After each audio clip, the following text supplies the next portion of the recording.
Dakizuenez, ekainak 21ean, bai, denok Samamesera joango gara, ez? Baina goizean egingo duguna izan da, igezko ekimenari jarraituz, egingo duguna izango da oihalkate bat Euskalduna Zubitik Arenarako Zubiraino bi buelta, ez? Bueno, bi buelta, hau zera, perimetroa egingo duguna, ez? Zubiak barne, ez? Eta, bueno, hori egiteko zer egin dugu? Bantolatu eskualdeka. Eta, bueno, banatu dugu, ikusten duzun moduan, banatu dugu itxasada, bueno, ibaia, banatu dugu hainbat zatitan, eta zati horietan jarri ditugu eskualdeak, ez? Bilbotarrak adibidez, ez? Bueno, hartuko dugu bilbotarrak, azken finean, bueno, Bilbokoi esan nahi diegu, eurek egongo direla, adibidez, Euskalduna Zubitik, salbe Zubiraino. Orduan, tramu horretan, egingo duguna izango da, auzo, beteko dugu, egun horietan josten ari zareten oial guztiekin, egingo duguna zatitxo hau, ez?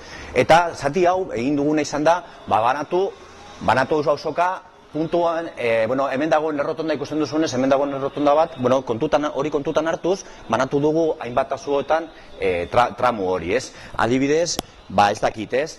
Horrein esan aldizuet, hemendik egongo dela, San Ignacio, Ibarreko Landa eta Elorrietako jendea, eta ara egingo duguna deialdia, ez? Osea, auzo horietako jendea, hemendik okatuko da, ez? Eta, herri horiek emango dute informazioa, auzo horiek emango dute informazioa, ez? Ondoan egongo dira Deustu eta Arangoiti, adibidez, gero Indautxu eta Bilbaordia hemendik ibiliko dira, ez?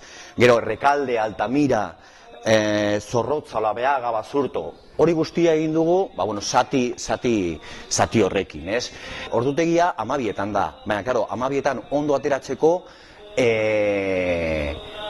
lehenengo ordutik hasiko gara lanean, ez? Zer egingo dugu?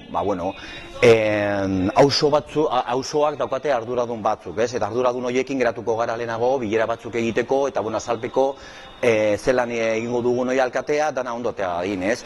Eta hori izango da 10etan bilduko gara arduradunekin, baina jende hasiko da etortzen, nik uste dugu 11etatik aurrera, ez? Guk 11etarako nahi dugu jatana prest egotea. Hauze da, egingo ditugu bilerak, eta gero, jarriko ditugu guk jasotako oihal guztiak, jarriko dugu bere lekuan, eta egingo diogu harrera, auzo hoiei, eurek, euren oihaletara juteko, eta, banatuko dugu hori guztia. Hori 11etatik aurrera, dana ondo teatzen bada, printzipioz 5 minututan egon behar da prest, ez? Baina, karo, hori ez da gertatuko, gizue azken momentuan, beti daude gora berak, eta, erabiliko dugu 11etatik 12 arte, erabiliko dugu tartetxo hori, dana prestatzeko. Hasiko da jendea, etorriko da animazioa, eta orduan, egongo da, pilpilean egongo da, ez? Eta 12etan egingo duguna izango da, 12etatik 12 arte, egingo duguna izango da, oihala altzatu eta erakutsi, denon aldarrikapenak hor daudela, eta,